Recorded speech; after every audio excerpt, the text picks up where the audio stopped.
Hello guys, welcome to my YouTube channel. In today's video I am going to be teaching us how to use a blender. Right beside me is a KENWOOD blender. This is 8,000 watts blender. We have different kinds of color for it. We have black, we have red, we have green. We have other brands like Silvercrest, KENWOOD, and I've come to realize that a lot of people do complain that the KENWOOD they do buy these days do not last. They say they just bought a blender in a month time. Before you know what is happening, the blender got burnt and the blender also got spoiled. So the duration of your blender depends on how you use it. Are you using it the right way? And if you realize it's always the coil that is always having one issue or the other. So today I'm going to be explaining the mistakes that people do make that makes their blender to get burnt, and at the same time I will be teaching us how to use blender. Let's go there. So as you can see, this is the engine of my blender. This is the engine. We have 3 buttons on this blender. The first button is this.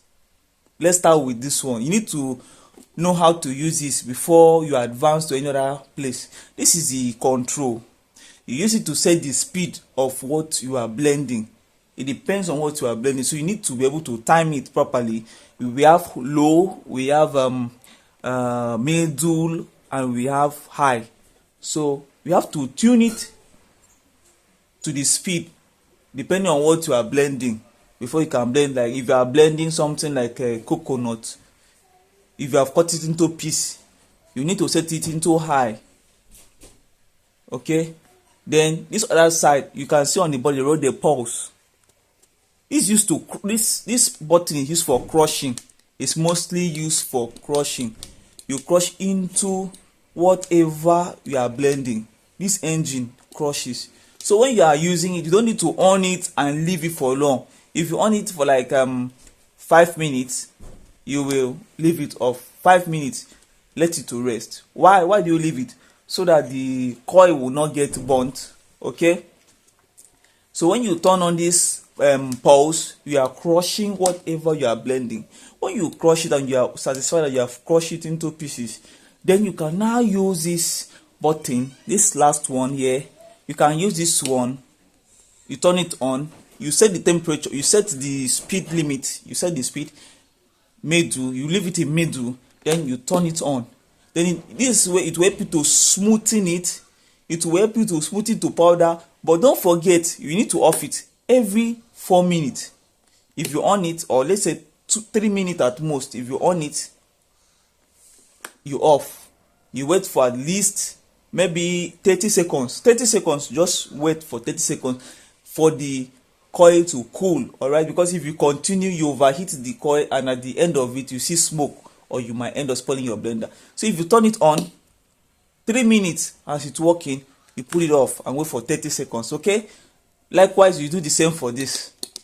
So anytime you put in anything like coconut, like carrots, like any fruit or any food that is very hard, you use this to crush it. You can see that this button, if you on it, it releases by itself.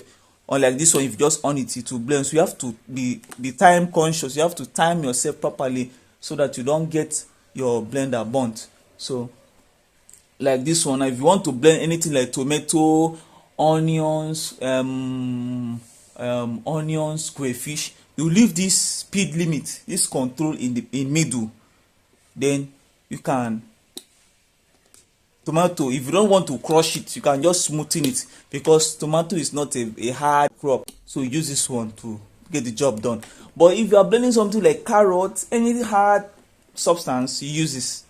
You crush 3 minutes, you let go, 30 seconds to relax, you go again. Another thing that spoils people's blender is the wrong settings. Wrong settings is very bad. What do I mean? You see this is what we call the sitting. This is the rubber. This blender have to sit on this, has to be balanced before you can do anything. But some people wouldn't even mind. You can see there's a clip here. I have to ensure that I set this on these clips.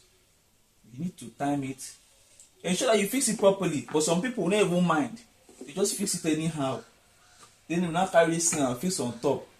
No, by the time they turn on this blender, you can see shaky. They did not set it properly, not set it well. By the time they on this engine now, they will now damage the teeth of this rotor, which will not help this engine to roll this cup. Already, if you understand. So if you fix it wrongly, you might damage the teeth of this cup. So what do? Ensure that you put this seating properly, set it. Then you put this cup on top of it. Ensure that this cup sits well. Like you can see, it's not sitting well. So what am I going to do? I will try different pattern. It's not still working. Maybe it's the way I fix it. Hey, now you can see. Now you see it has stayed. It's not shaking. It's stayed.